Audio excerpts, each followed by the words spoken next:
ഈ ഒരു സാഹചര്യത്തിൽ സഞ്ജു സാംസൺ എന്ന പേരിനപ്പുറം മറ്റൊന്നും പറയാനില്ല. അത്രത്തോളം ഒരു ആവശ്യം തന്നെയാണ് ജനങ്ങളുടെ മനസ്സിൽ നിറഞ്ഞു നിൽക്കുന്നത്. നമുക്കറിയാം, ഒട്ടേറെ ആളുകളുടെ ഒരു പ്രാർത്ഥന ഒപ്പം തന്നെ നിറഞ്ഞു നിന്നിരുന്നു. സഞ്ജു സാംസൺ ഒരു സെഞ്ചുറി അടിക്കുമെന്നുള്ളൊരു ആവശ്യം തന്നെയാണ് ആദ്യം മുതൽ നമ്മൾ കണ്ടത്. എന്നാൽ കൂടിയും അതിനടുത്ത് തന്നെ എത്തിയിരുന്നാൽ പോലും ആ ഒരു ആവശ്യത്തിന് യാതൊരു കുറവും വന്നില്ല. സഞ്ജു സാംസൺ എന്ന വിജയശില്പി ഭാരതത്തിന് കിരീട നേട്ടം സമ്മാനിച്ചുകൊണ്ട് മുന്നോട്ട് വന്നിരിക്കുകയാണ്. ഒരുപക്ഷെ ഈ ഒരു ആവേശം ഒട്ടും ഈ ഒരു രാത്രി കൊണ്ടും തീരുന്നില്ല എന്ന് വേണ്ട കരുതാൻ. തീർച്ചയായും നമുക്ക് ഏറ്റവും പ്രിയപ്പെട്ട സഞ്ജു, നമ്മുടെ ചേട്ടൻ, എല്ലാവരെയും ചേട്ട എന്ന് വിളിപ്പിച്ച, എല്ലാവരെ കൊണ്ടും ചേട്ട എന്ന് വിളിപ്പിച്ച സഞ്ജു സാംസൺ ഈ ലോകകപ്പിൻ്റെ താരമാവുകയാണ് എന്ന് പറയുമ്പോൾ ഓരോരുത്തരുടെയും കരിയറിലെ കയറ്റിറക്കങ്ങൾ കൂടി നമ്മൾ ഓർക്കണം. കഴിഞ്ഞ 2020 ലോകകപ്പിൽ റിസർവ് ബെഞ്ചിലിരിക്കാനായിരുന്നു സഞ്ജുവിൻ്റെ വിധി. ഇഷാൻ കിഷൻ അന്ന് കളിച്ചു. ഇത്തവണ ഇഷാൻ കിഷൻ ചിത്രത്തിലേ ഉണ്ടായിരുന്നില്ല. പക്ഷേ സയ്യിദ് മുസ്താഖ് അലി ട്രോഫിയിലെ മികവുറ്റ പ്രകടനം കണ്ട് ഇഷാനെ ടീമിലേക്ക് വിളിച്ചു. ന്യൂസിലാൻഡിനെതിരായ ഈ ലോകകപ്പിന് മുൻപുള്ള അവസാന പരമ്പര ന്യൂസിലാൻഡിനെതിരായിരുന്നു. 5 മത്സരങ്ങളിൽ 4ലും ഭാരതം ജയിക്കുന്നു. 5 മത്സരങ്ങളിലും അമ്പേ പരാജയപ്പെട്ടു പോയി നമ്മുടെ സഞ്ജു സാംസൺ. തിരുവനന്തപുരത്ത് കാര്യവട്ടം ഗ്രീൻഫീൽഡ് സ്റ്റേഡിയത്തിൽ നടന്ന 5ാമത്തെ മത്സരത്തിൽ 6 റൺസ് എടുത്ത് തിരിച്ചു പോകുമ്പോൾ സഞ്ജു ഈ 2020 ലോകകപ്പിൽ ഒരു പക്ഷേ കളിക്കാൻ തന്നെ ഉണ്ടാകുമെന്ന് പ്രതീക്ഷിച്ചില്ല. കാരണം പരിക്കേറ്റ് പുറത്തുപോയി എന്നൊക്കെ പറഞ്ഞെന്ന് വരാം. പക്ഷേ സഞ്ജു കളിച്ചു. സഞ്ജു എങ്ങനെ ടീമിലേക്ക് എത്തി? ആ ടീമിലുണ്ടായിരുന്നു. പകരം ഇഷാൻ കിഷൻ കളിച്ചു.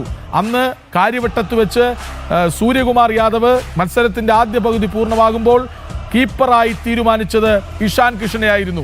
അതായത് സഞ്ജുവിൻ്റെ കയ്യിൽ നിന്ന് വിക്കറ്റ് കീപ്പിംഗ് ഗ്ലൗ വാങ്ങി ഇഷാൻ കിഷന് കൊടുത്ത് നീയാണ് ലോകകപ്പിലെ വിക്കറ്റ് കീപ്പർ ബാറ്റർ എന്ന് ഉറപ്പിക്കുകയായിരുന്നു. അത് വലിയൊരു സൂചനയായിരുന്നു. നമ്മളത് കണ്ടതാണ്. പക്ഷേ അത് കഴിഞ്ഞ് സഞ്ജു ഏറെ നിരാശയോടെ നാട്ടുകാർക്ക് മുന്നിൽ തിരികെ കയറിപ്പോകുന്നത് നമ്മൾ കണ്ടു. സഞ്ജു സഞ്ജു എന്ന ആർപ്പ് വിളികൾ അവിടെ അസ്തമിക്കുന്നത് നമ്മൾ കണ്ടു. എല്ലാവരും വിമർശിക്കുന്നത് നമ്മൾ കേട്ടു. സഞ്ജുവിനെ കുറിച്ച് നമ്മളൊക്കെയും വിമർശിച്ചിട്ടുണ്ട്. വിജയിക്കുമ്പോൾ അല്ലെങ്കിൽ വിജയശ്രീ ലാളിതനാകുമ്പോൾ അഭിനന്ദിക്കുകയും അയാളുടെ യഥാർത്ഥ ചിത്രം വ്യക്തമാക്കുകയും വേണം. അതുപോലെ തുടരെ പരാജയപ്പെടുമ്പോൾ വിമർശിക്കുകയും ചെയ്യും. അത് ഏതൊരു കായിക താരവും നേടുന്നതാണ്. ഒരുപക്ഷെ ഞാൻ പോലും പറഞ്ഞിട്ടുണ്ട്, ഒരു ട്രോൾ കണ്ടിട്ട് 2 വട്ടം ഒരു ലോകകപ്പിൽ വിരമിക്കാൻ ഭാഗ്യം കിട്ടിയ, തൻ്റെ 2020 കരിയറിൽ 2 വട്ടം വിരമിക്കാൻ ഭാഗ്യം കിട്ടിയ ആളെന്നാണ് സഞ്ജുവിനെ കുറിച്ചൊരു ട്രോൾ ഉണ്ടായിരുന്നത്. അത് ഞാൻ കോട്ട് ചെയ്ത് പറഞ്ഞിട്ടുണ്ട് ഒരു മത്സരത്തിൽ. അതായത് നമീബിയക്കെതിരെ അവസരം കിട്ടുന്നു, പിന്നീട് ഒരു അവസരം കിട്ടുന്നു, 2ലും മികച്ച തുടക്കം കിട്ടിയിട്ടും പെട്ടെന്ന് പുറത്താകുന്നു. അതായത് കിട്ടുന്ന അവസരങ്ങൾ വിനിയോഗിക്കാൻ കെൽപ്പില്ലാത്തവൻ എന്ന് അവഗണിച്ച് മാറ്റി നിർത്തപ്പെട്ട സഞ്ജു സാംസണാണ് ഇപ്പോൾ ഉയർത്തെഴുന്നേറ്റ് ഈ ലോകകപ്പിൻ്റെ താരമായി മാറുന്നത്. അതാകട്ടെ 5 മത്സരങ്ങൾ കളിച്ചുകൊണ്ടാണ് എന്നോർക്കണം. 5 മത്സരങ്ങൾ കളിച്ച് 321 റൺസ് വാരിക്കൂട്ടി വിരാട് കോഹ്ലിയെയും ഇഷാൻ കിഷനെയും ഒക്കെ മറികടന്ന് ഒരു ചരിത്രമാണ് സഞ്ജു സാംസൺ കുറിച്ചത് എന്നോർക്കണം. 5 മത്സരങ്ങൾ കൊണ്ട് ഹീറോ ആയി മാറുകയാണ് സഞ്ജു സാംസൺ എന്നോർക്കണം.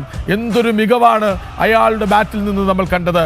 വിക്കറ്റ് കീപ്പർ എന്ന നിലയിൽ, ഒരു ടീംമേറ്റ് എന്ന നിലയിൽ എന്തൊരു മികവായിരുന്നു സഞ്ജു സാംസൺ കാണിച്ചത്.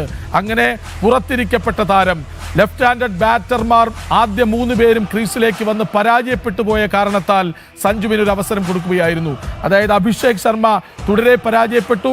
ആദ്യ ഓവറിൽ തന്നെ തിലക് വർമ്മയ്ക്ക് 1 ഡൗൺ ബാറ്ററായി വരേണ്ടി വരുന്നു. അയാൾ സമ്മർദ്ദത്തിലാകുന്നു.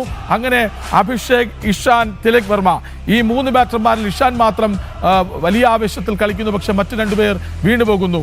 ആ ഘട്ടത്തിൽ എതിരാളികൾ ഉപയോഗിച്ച തന്ത്രം ഓഫ് സ്പിൻ എറിഞ്ഞ് ഇന്ത്യൻ ബാറ്റർമാരെ വിക്കറ്റ് എടുത്ത് പുറത്താക്കുക എന്നതായിരുന്നു. അത് ഫലിച്ച് തുടരെ വന്നപ്പോഴാണ് സഞ്ജുവിന് ടീമിലേക്ക് ഇടം കിട്ടുന്നത്. വീണ്ടും നിങ്ങൾ കളിക്കൂ. അത് ഏത് കളിയാണ്? ഈ ലോകകപ്പിലെ ഏറ്റവും നിർണായകമായ ഒരു മത്സരം. തോറ്റാൽ ഇന്ത്യ സെമി കാണാതെ പുറത്താകുന്നു. നിലവിലെ ചാമ്പ്യന്മാർ സെമി കാണാതെ പുറത്താകുന്നത് വലിയൊരു നാണക്കേടാണ്. അതാകട്ടെ സ്വന്തം നാട്ടിൽ നടക്കുന്ന ലോകകപ്പാണ്. ആ ലോകകപ്പിൽ പരാജയപ്പെട്ട് വീണ് പോകും എന്ന് തോന്നിയ മത്സരത്തിൽ വെസ്റ്റ് ഇൻഡീസ് മുന്നോട്ട് വെച്ച സ്കോറിനെ നമ്മുടെ സഞ്ജു സാംസൺ മറികടക്കുകയാണ്. 97 റൺസ് എടുത്ത് പുറത്താകാതെ നിന്ന് ചരിത്രമായി മാറുന്നു സഞ്ജു സാംസൺ. വർഷങ്ങൾക്ക് മുൻപ് 2020 ഗൗതം ഗംഭീർ പറഞ്ഞിട്ടുണ്ട്, 2020 ക്രിക്കറ്റിന് ഏറ്റവും അനുയോജ്യനായ ബാറ്റർ, വിക്കറ്റ് കീപ്പർ ബാറ്റർ എന്നല്ല പറഞ്ഞത്, ബാറ്ററാണ് സഞ്ജു സാംസൺ. ആരെങ്കിലും എന്നോട് ചർച്ചയ്ക്കുണ്ടോ എന്നൊരു ചോദ്യം അയാൾ ഉയർത്തിയിരുന്നു. ആ ചോദ്യത്തിന് ഉത്തരമാണ് ഇപ്പോൾ നമ്മൾ കാണുന്നത്. ആദ്യ ഗ്രൂപ്പ് ഘട്ടത്തിലെ മത്സരങ്ങളിൽ രണ്ടിലും പരാജയപ്പെട്ടു പോയ സഞ്ജു വെസ്റ്റ് ഇൻഡീസിനെതിരെ 97 റൺസ് എടുത്ത് ശക്തമായി തിരിച്ചു വരുന്നു. ഞാൻ ആരാണെന്ന് കാട്ടിക്കൊടുക്കുന്നു. തൊട്ടടുത്ത മത്സരത്തിൽ ഇംഗ്ലണ്ടിനെതിരെ വലിയൊരു സ്കോർ ഭാരതം പടുത്തുയർത്തുമ്പോൾ 89 റൺസ് എടുത്ത് നിർണായക പ്രകടനമാണ് സഞ്ജു കാഴ്ചവെച്ചത്. ആവേശത്തിന്റെ പേര് സഞ്ജു സാംസൺ തന്നെയാണ്. എന്തായാലും ഭാരതത്തിന് ഇത് ആഘോഷത്തിന്റെ രാവാണ്. ഈ രാവ് സമ്മാനിച്ച സഞ്ജു സാംസണും ഒപ്പം തന്നെ ഭാരത ടീമിനും ഭാരതം ഏറ്റവും കൂടുതൽ കടപ്പെട്ടിരിക്കുന്നു എന്ന് വേണം പറയാൻ. ഇത്രത്തോളം ഒരു ആവേശം ഒരിക്കലും ഇനി ഭാരതം ഒരുപക്ഷെ നേരത്തെ ഒരിക്കൽ പോലും കണ്ടിട്ടുണ്ടാവില്ല. അത്രത്തോളം ഒരു ചരിത്ര നിമിഷത്തിലൂടെയാണ് ഭാരതം കടന്നു പോകുന്നത്. വി എസ് കൃഷ്ണരാജാണ് വിശദമായ വിവരങ്ങൾ നമുക്ക് നൽകിയത്. ഇനി ചില